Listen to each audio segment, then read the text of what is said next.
Let me thank you for taking the time to join us today for this celebration of life. The catalyst for us all being here is the life that we got to share with Don Nixon. Don was unique. Where many see life as black and white, Don saw it in color, every color of the rainbow. And Don wanted others to get the chance to see God's creation as he saw it, as a gift from God for all of us to share, all of us.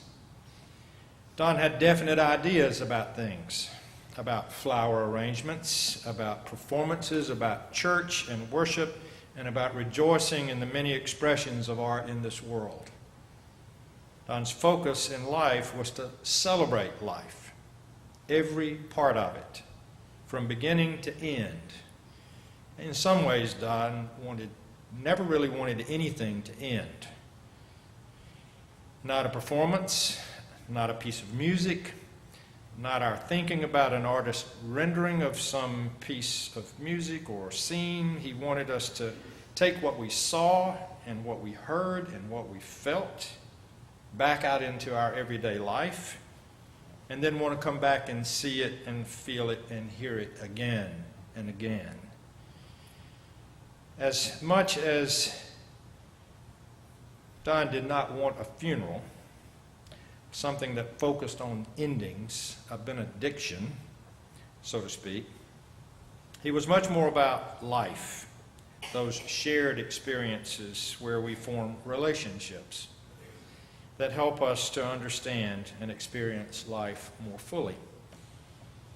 The relationships are the basis for everything, for it is in the sharing that an artist gets to communicate what they were seeing or feeling or hearing when they painted it or composed it or choreographed it. You are here because Don's vision, his creative energy, intersected with your life. He had an ability to arrange and direct a meeting between us and so many artists from the whole spectrum of performing and visual arts that it made us want more. The people who will speak or sing or pray or bless during this celebration of life over the next few minutes are only a sampling of the many hundreds of people who had the chance to be touched by Don's life. In this gathering, you will notice that nothing about Don stuck to a script. He did not see God as confined to one particular religious community, nor did he think one form of worship was the only one pleasing to God. For Don, church was not about buildings or denominations or how things had always been done before. He helped us celebrate diversity rather than uniformity. He helped us celebrate life in all of its complexity and creativity. Thanks, Don. Thank you for what you helped us to see and hear and feel and share. Now let us celebrate his life and ours with him. In a few moments, I want you to take your hymn book and turn to hymn number 58. You'll notice we don't have a program. Don didn't want one. So turn to page or hymn number 58, and when the organ begins to play and when you hear the Pavlovian stand up, you stand up and sing with us. But in the meantime, just sit there and wait because we've got some more stuff to do.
The Lord is my constant companion. There is no need that he cannot fulfill. Adonai ro'i lo echesar. Whether his course for me points to the mountaintops of glorious joy or to the valleys of human suffering. Binnen ot deshe jare bitzeni, al mei menuchot yenachaleni. He is by my side. He is ever present with me. Nafshi yeshovev, yan chedim b'magle tzedek, dema'an shemo. He is close beside me when I tread the dark streets of danger, and even when I flirt with death itself. Gam ki elech begei tzal mavet, lo irara. He will not leave me. When the pain is severe, he is near to comfort. When the burden is heavy, he is there to lean upon. When depression darkens my soul, he touches me with eternal joy. When I feel empty and alone, he fills the aching vacuum with his power. Ki ata imati, shivtecha umishanatecha hema yanechamuni, ta'aroch lefanai shulchan neged zorarai, dishanta bashemen roshi kosi revaya. My security is in his promise to be near me always, and in the knowledge that he will never let me go. Ach tov v'chesed yerdefuni kol yemei chayai, v'shavti bevet Adonai le'orech yamim. I invite you to bow with me as we pray. O God of grace, please, please hear our prayers. Prayers from a wife, from a daughter, and a host of family and friends whose lives are immensely more abundant because this one life enriched us all. It is in the richness that Don brought into our lives that we find ourselves now in poverty with his passing. But you tell us to come to you, and here we are. We gather in sanctuary because we believe in the healing of your presence. But we admit we partly assemble here because we have nowhere else to turn. In an unforeseen way, Don himself prepared us for this day. His living prepared us for his dying and then his living. God of comfort, our loss sends shards of grief to the depth of our being. Remind us how Don, over and over, showed us the path through pain. Almost every one of us in this room has found comfort from him, somewhere along our own journey. I might have come through Don's perceptive turn of a conversation, which always transported us deeper than we were thinking. It might have been comfort that came from the creation of his worship, which always met us at our time and carried us past our stagnant images of you. Or it might have come through Don's art, which interpreted your comfort more vivid than any spoken word could. God, were you using Don all along to get us ready for this moment? God of eternity, our loss blurs our vision of the future. So remind us, God, remind us today how much Don taught all of us to live in the moment. We've all watched that after 3 snaps of his fingers over a job well done. Don would quickly dismantle his masterpieces following an event, works that he had spent months planning and weeks creating. And then in the blink of an eye, he would return that unbelievable venue back to its normal mundane. And dusting his hands together, he would say with a smile, "Now that's done. Let's move on." In retrospect, I think he was teaching us all a little bit about our past and our future, for it's all caught up in the moment. And so today, God, we are calling this a celebration because we're trying to celebrate, because this is one of those moments. Tomorrow, well, that's another event. Who knew you were preparing us through him for this? And God of truth, our loss is really unbelievable. There's not a single one of us who's fully come to terms with the reason we're here today. Remind us how Don always taught us not to run from reality. Don always spoke life like it was. He spoke truth, even if we didn't want to hear it. He prepared us not to soften reality, even of this kind of experience. So God, we pray that you will help us today somehow make this our celebration through you. For you are the visionary of all things. While our loss creates questions of it all, we know you are still God. Because if we're honest with you, God, we're confused. We're confused how cancer could take such a creative genius and such a dear friend so soon. We all believe there was much more for God to do, for Don to do here, and we have a hard time believing you don't think the same. Because let's face it, you didn't create two of him. There will not be another one. But we need to be reminded how Don always dealt with this. For he would take a room with no purpose, as far as I could tell, and transfigure it into a celebration of beauty. He could turn a closet into a cathedral. And in much the same way, God, we are trusting you that you will transcend what is now a horrible loss and transform it into something that only you can imagine. So God, find us where we are. That means that you'll hear us. Do you, God, hear your people hurting, moaning a song of grieving children? You're listening, God, to the music of Don's friends and family, struggling to celebrate his freedom. The beating of our hearts echoes the fullness of his life. Give us grace, God, give us peace in knowing the truth that Don's life has now started. His tomorrow has come. Amen. Amen.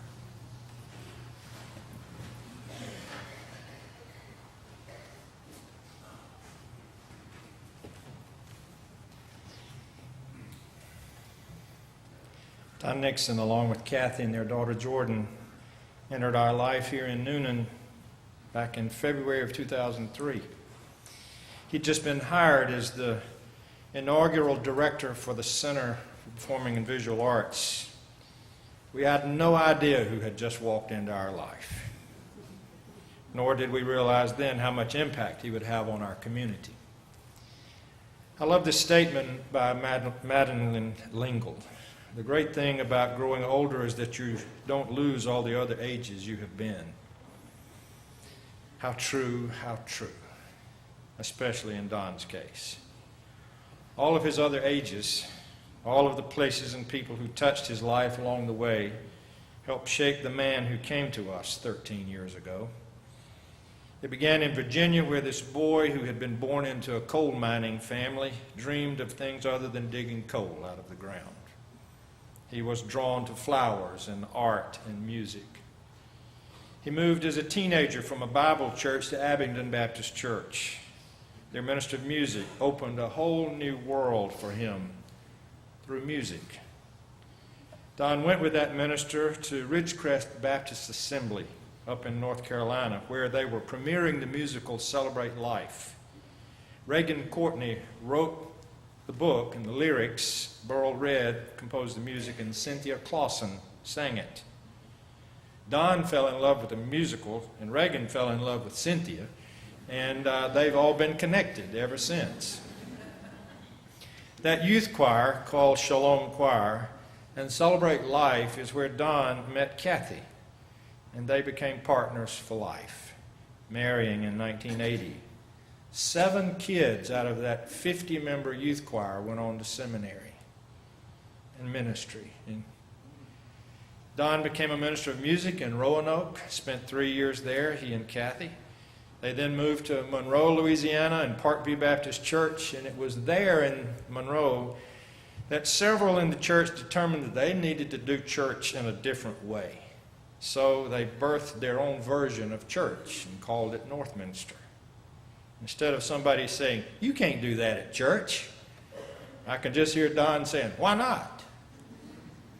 He had no interest in no when it came to God and worship. He wanted to explore yes, and everywhere that takes us. From Northminster, they moved to Houston and Willametta's church, where he was minister of arts.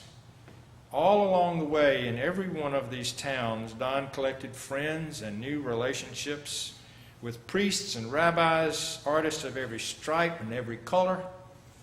His influence touched more and more areas of the arts: flower arranging, choral music, drama, liturgical dance, changing everything about worship so that nothing was like it used to be. You never knew what was going to happen when Don launched out with one of those ideas, but everyone was curious about where this thing was going to land.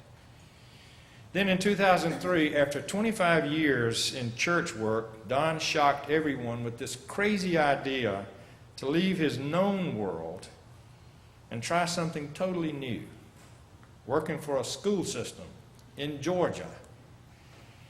When asked why would he leave a very successful career for this risky thing in Georgia, he excitedly said, "I'll get to share God in a whole new way beyond the walls of the church."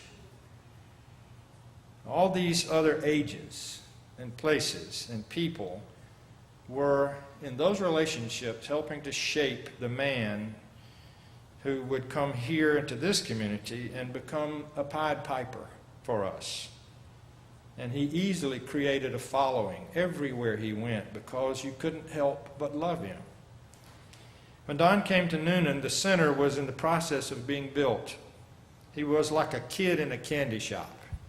He got to help design how it was laid out: dressing rooms, moving stages that moved up and down, acoustics, lighting, sound systems, display areas, galleries, places to entertain, classrooms for master classes, all in one building. And all along the way, those who helped shape Don were helping him become the man who would alter our lives and help shape us as adults and students alike. All those contacts now began paying off. You do realize that Don knew somebody or somebody who knew somebody in every facet of the arts world.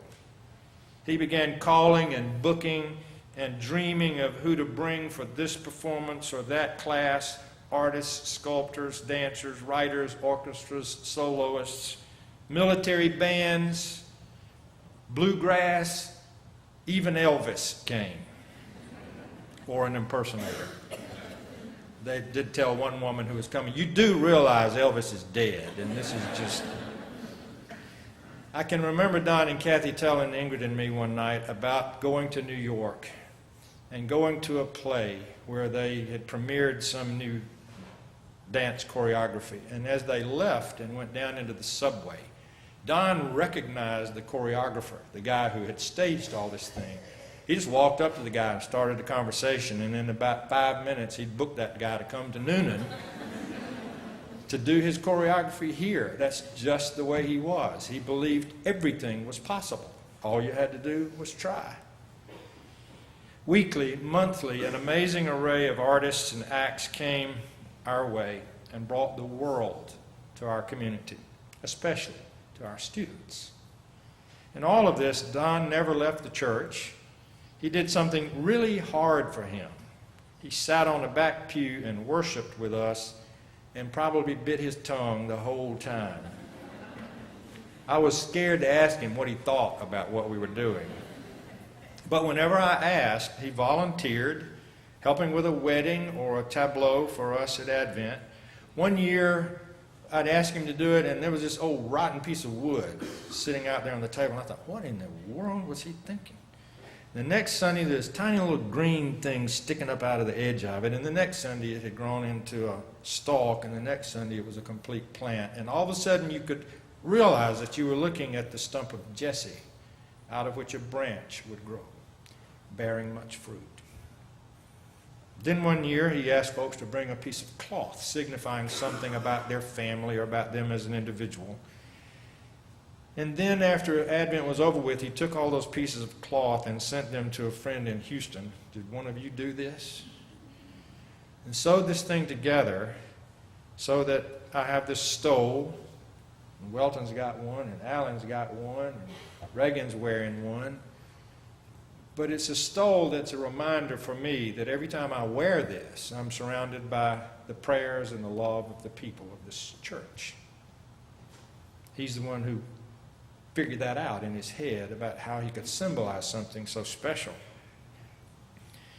This Advent, we gave out little mirrors on the first Sunday of Advent and asked people to take them home and think about them and pray about your being a reflection of Christ. And the next Sunday, we asked them to bring all those mirrors back to church with them. And at the end of the service, we said, come forward and bring your little mirror and place it on the altar as a gift back to God.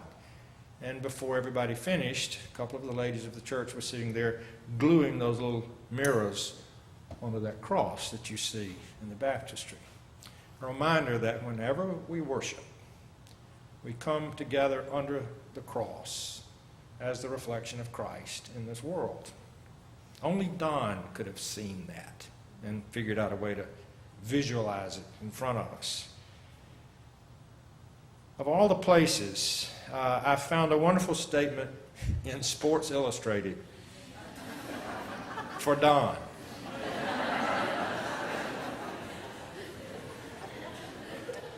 He's the one who went to the lacrosse games in a suit and a tie. And he really liked what happened at halftime. He didn't know what was going on in the game itself. That's how much he knew about sports. He just loved watching Jordan play. But this is the statement that I think says so much for me about Don. The expectations that others have for us shape the people we get the opportunity to become.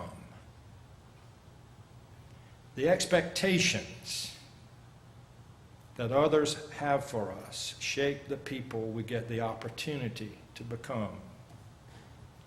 Don expected our best, whether we were doing a flower arrangement or singing a choir anthem or church or the arts. He expected us to give our very best for God. His unique vision, his way of seeing this world and God's amazing creation helped us all to look with more open eyes and more open hearts and more open arms. He was one of the greatest gifts ever given to us. Thank you for loving him and for coming to help us celebrate such a wonderful life. What a blessing for us all.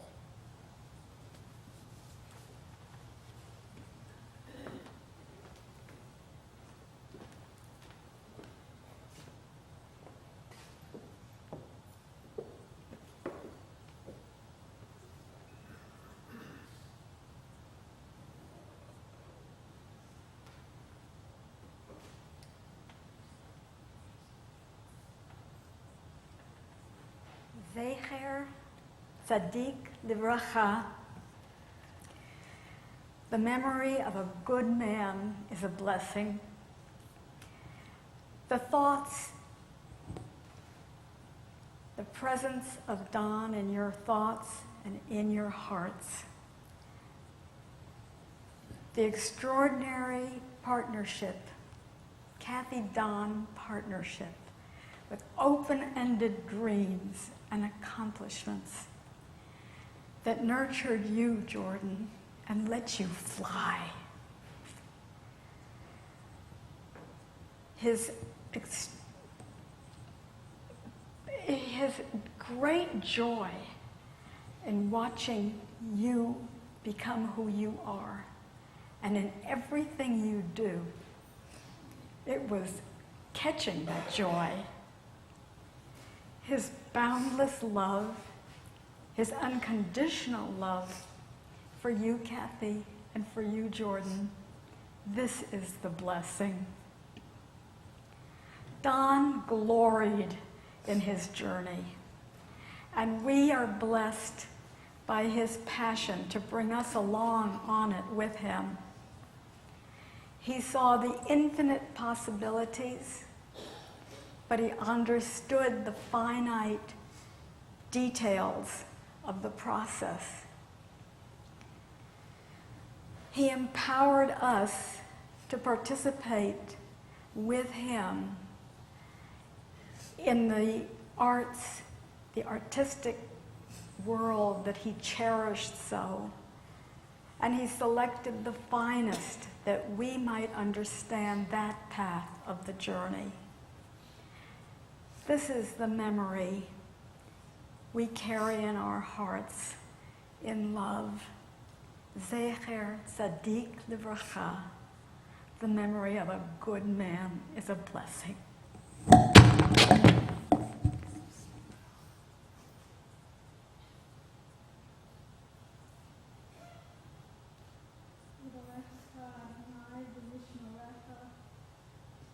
May God bless you and care for you.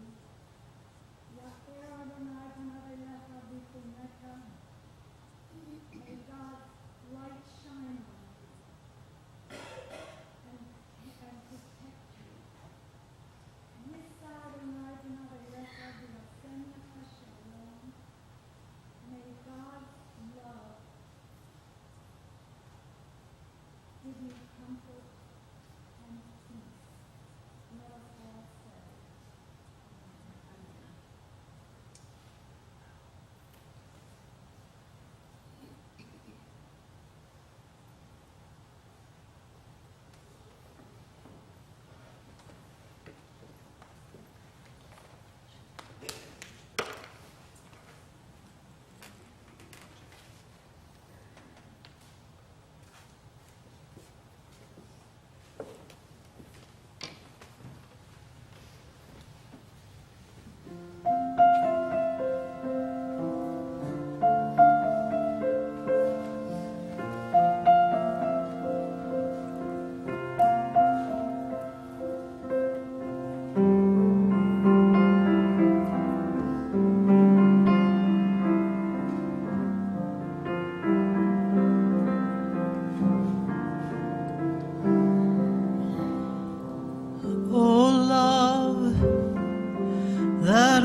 That seeketh me through pain. I rest my weary soul in thee. I'll trace the rainbow through the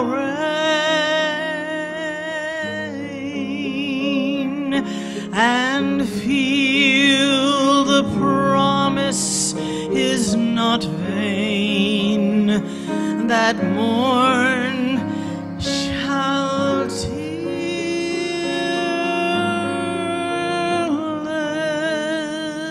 be.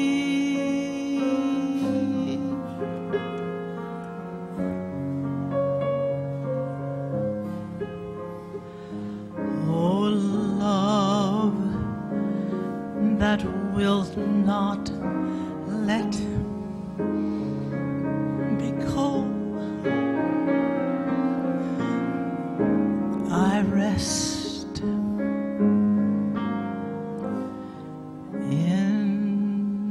thee.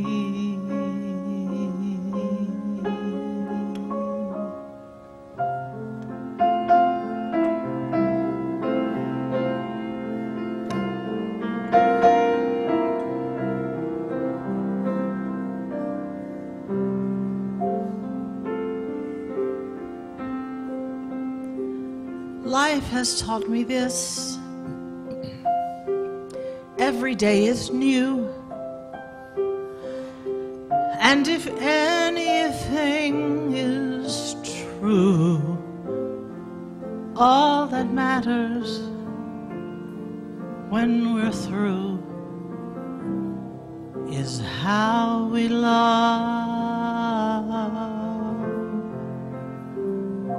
Faced with what we lack, some things fall apart, but from the ashes new dreams start, and all that matters to the heart is how we love.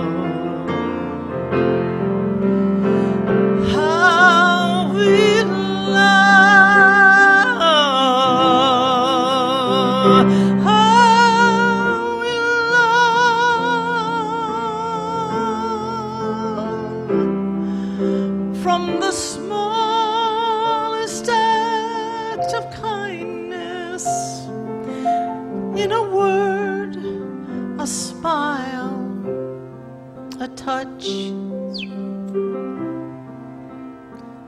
in spite of our mistakes, chances come again. And if we lose or if we win, all that matters in the end is how we love.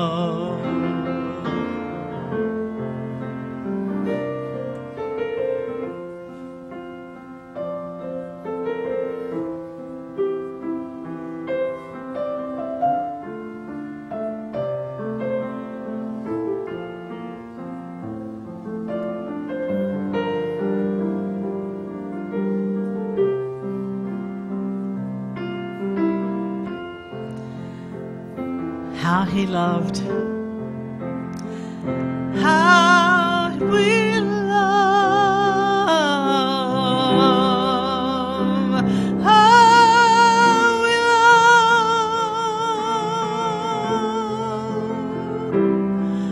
I will not forget the kindness when I needed it so much. But sometimes we forget, trying to be so strong in this world of right and wrong. All that mattered all along, all that matters when we're gone, all we have that carries on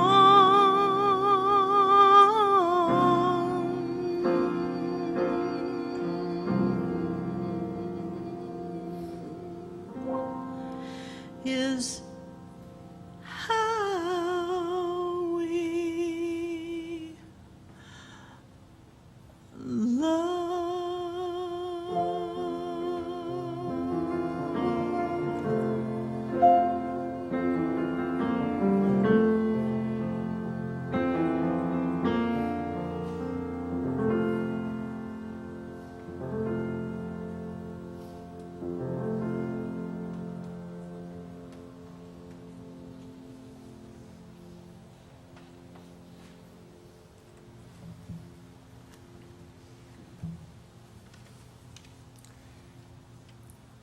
Reading 1 Corinthians 13 from the Cotton Patch version of the Gospel, trying to read it with some hint of the mother tongue.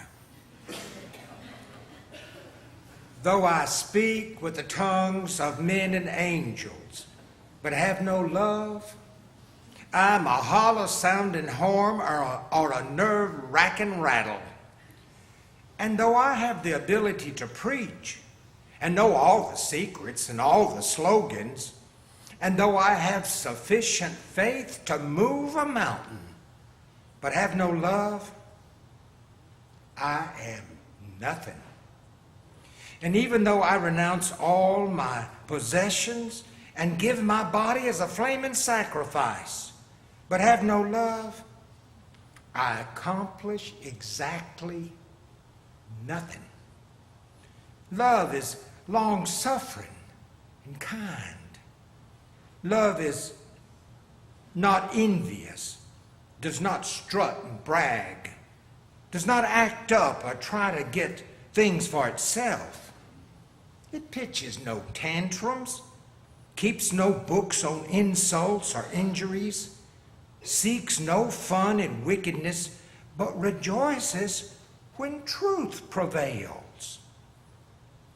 Love is all embracing, all trusting, all hoping, all enduring. Love never quits. As for sermons, they shall be silenced. As for oratory, it shall cease. As for knowledge, it'll just vanish. For our knowledge is immature, and our preaching is immature. And when we reach that which is mature, then it supersedes the immature. For example, when I was a child, I talked like a child. I thought like a child. I acted like a child. But when I became an adult, I put away childish things. So, on the childish level, that is, without love, we look at one another in a trick mirror. But on the adult level, that is, with love, we see face to face. As a child, I understood immaturely. But as an adult, I'll understand just as I'll be understood. Now these three things endure. This faith, and this hope, and this love. And the greatest of these is love. Seek diligently for love.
like the sun I might have known. If God had granted me a son, the summers die one by one. How soon they fly on, and I am old and will be gone.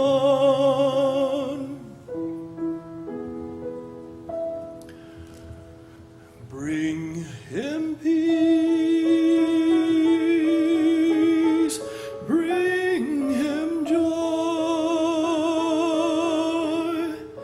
He is young, he is only a boy. You can take, you can give. Let him be, let him live. If I die, let me die. Let him live. Bring him home. Bring him home. Bring him home.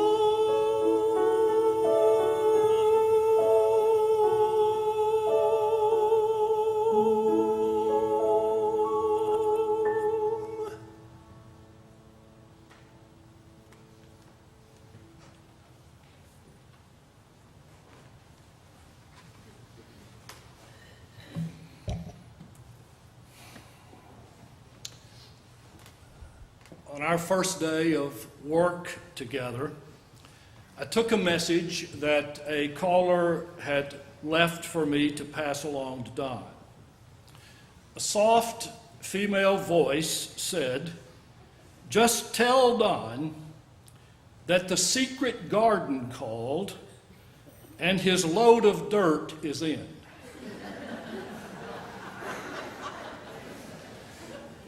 When I gave Don that message, he thanked me with a smile and walked away as if such a call was an everyday occurrence. It wasn't for me. Who is this man? I asked. The answer to my question came quickly. Don Nixon was simply the most creative, visionary, and interesting person that I had ever met. Without question, he was the best partner in worship planning with whom I had ever worked. Day after day, our conversations were filled with, "I have an idea. What if we do this? Have you ever done this? Boy, think how they're going to react Sunday morning."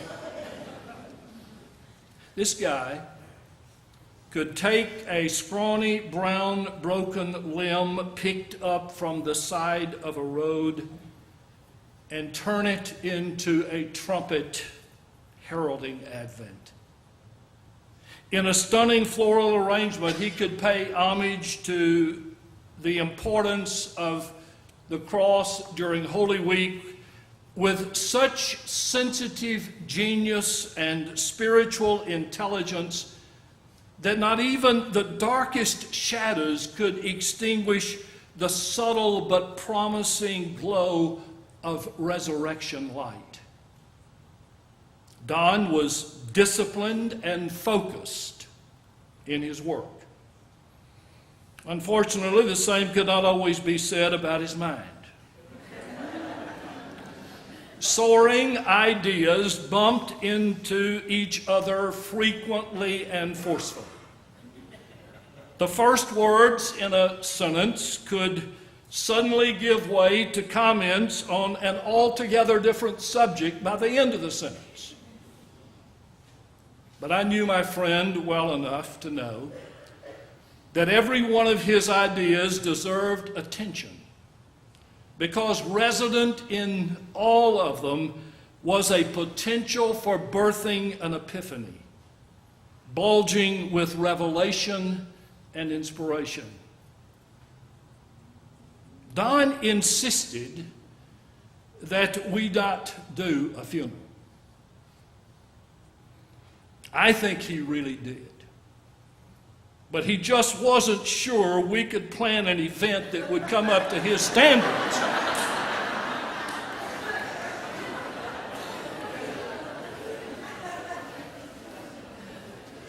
Don had the temperament of an artist, the motivation of an actor, the agile power of a musical conductor, the touch of a potter, the wisdom of St. Francis, and the commitment of a great teacher. Shortly before having to be moved into ICU, Kathy found Don sitting up, talking excitedly to two nurses who were enthralled with his moving lesson on the history, meaning, and importance of art. Don demanded excellence and considered settling for anything short of the best as sin. I cannot count the times that I have watched Don push a choir beyond the resistance of its common limits, making the singers so angry at him that they strained to escalate their gifts to their highest potential in order to be able to sing with such excellence that they would show Don Nixon they could do this.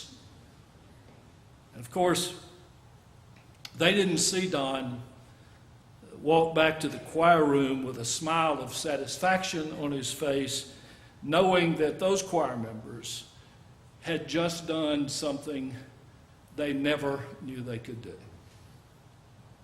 Wisely, Don made sharp distinctions between performance, entertainment, and worship that created in him a blend of disdain for worship done as entertainment and appreciation for performance done in the spirit of reverence. Don wanted to be loved and appreciated, even if he was not always liked. He was not particularly interested in praise for his leadership or applause for his creations, but he cared deeply about overhearing praise for the impact of a musical performance or of a floral arrangement or a meditation on art that people had experienced as a result of his impassioned leadership. Ironically, Don never embraced the high level of confidence in himself that he justly could have claimed. His humility was real. Though Don always severely underrated his talents, he instilled in others, in many of us, he instilled a rock-solid confidence that they or we could do whatever he asked to be done.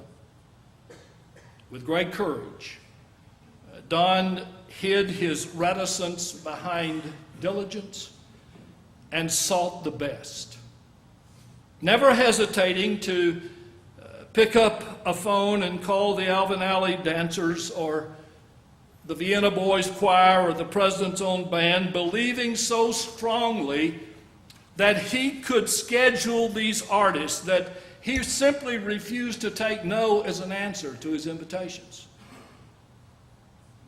Now, please understand, it was not about what Don Nixon thought about himself. It was about Don Nixon's passion. It was about his calling. It was about his faith.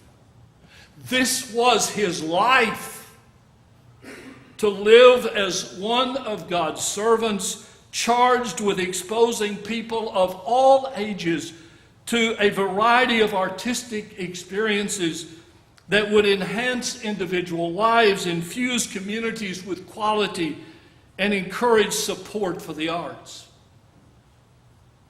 Never was that more apparent to me than in his conviction about the importance of opening the performance of the Vienna Boys Choir to the public without an admission fee. A bulging profit from ticket sales for that event was not nearly as important to him as exposing to new people a new world, a world of wonder, and recruiting new devotees of beauty. When was Don Nixon the happiest? Without question, he was happiest when he, Kathy, and Jordan were together. And more recently, when he was able to outbrag Kathy as they talked to others about what Jordan is doing with her life. Now, to be sure, he was happy doing a lecture or a demonstration of floral design to a garden club. He was happy when we were standing in his office after a worship service, aware that the worshipers present that day had felt, seen, smelled, tasted, and touched holiness as well as heard about it. He was happy when he was showing off the Center for Performing and Visual Arts of Coweta County Schools, into which he poured his soul.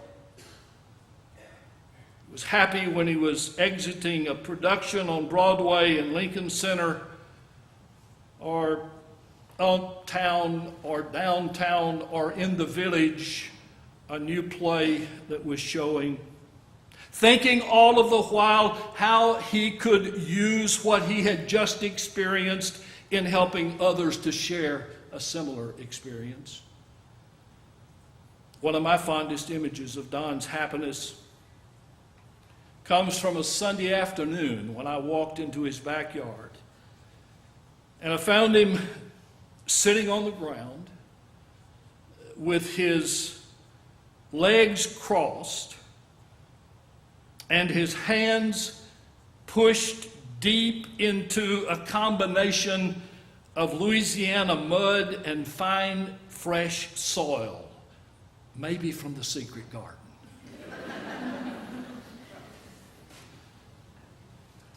Don was a closet pietist, committed not so much to speaking about God as to creating moments in which people felt the numinous presence of God. To be a part of one of those Don Nixon orchestrated moments was to experience both the breathtaking awe of holiness and the breath-giving joy that comes from the syncretism of our heartbeats and the waves of God's love washing over our souls. I tell you a story that is incredible enough to not be believable. But keep in mind about whom I'm speaking. As Jordan and Kathy were leaving the hospital on the evening Don had taken his last breaths, when Jordan turned on her iPhone, a message popped up. A voicemail from Don, recorded back on December the 2nd, though not delivered until that moment. Don was responding to a message that Jordan had left for him back in December about a series of problems that she had encountered. That call was to Jordan, but the loving, encouraging, and assuring voice message that Don left for her could have been to any one of us. It went something like this. I know you've had some troubles. But you can make the best of the situation that you're in. You know what you're doing. Don't let a hurdle stop you. Go around it. Life is not always perfect, but it still can be meaningful and joyful. You can do it, doll. You can do what you want to do. I love you.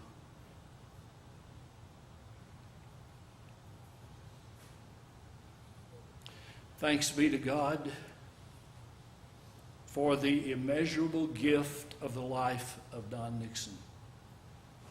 He toiled as well as played among us. He wiped away our tears and brought smiles to our faces. He made us become more than we could have ever been without him. Don Nixon has been to the Mount. He has dreamed great dreams. He has been to the promised land. Never was he alone. And he promised us that never would we be alone. The prayer crossed Don's lips too many times to count. A prayer that he commended to us through a variety of media. Listen to that prayer. Listen to the majestic art of music at its best and at its most honest. And you will know the comfort and counsel needed for leaving here with gratitude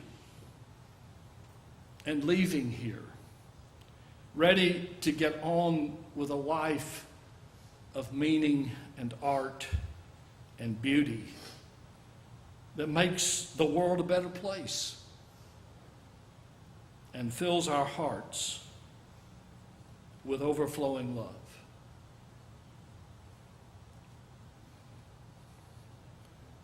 Precious Lord, take my hand.